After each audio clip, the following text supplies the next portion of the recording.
At the beginning of this week's lesson, I want to remind you of your research project that you have seen on each lesson so far and in the introduction to the course there.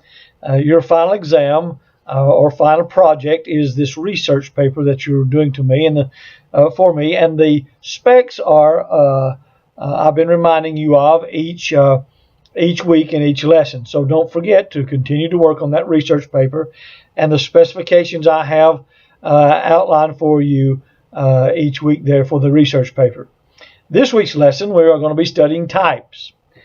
Types are important in the Bible, and there's lots of types in the Old and New Testament. A type is an Old Testament person, thing, or event. The type, which is a foreshadowing of a New Testament person, thing, or things, or events. In other words, a type is an Old Testament person, such as Melchizedek, for instance, which foreshadows a New Testament person, Christ, in the book of Hebrews. And so the Old Testament type's called the type, and the New Testament foreshadowing there, or event or person, is called the antitype. The New Testament looks back to a number of persons, things, and events, types, in the Old Testament and treats them as foreshadowing then future persons, things, and events, the antitype. Again, this is you can read this definition in the textbook of Zuck there on page 169.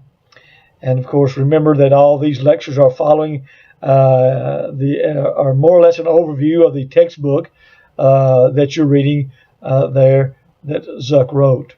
So this week we're going to be talking about types. They're very important interpretation.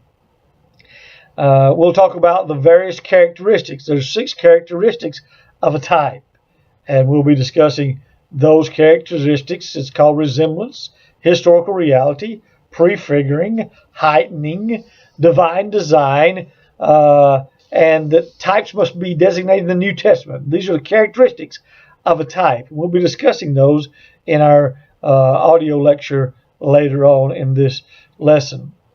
We'll also be discussing the various types we'll find in the Bible.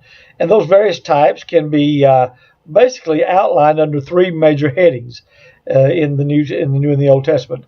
There are persons, there are events that are types, and there are things.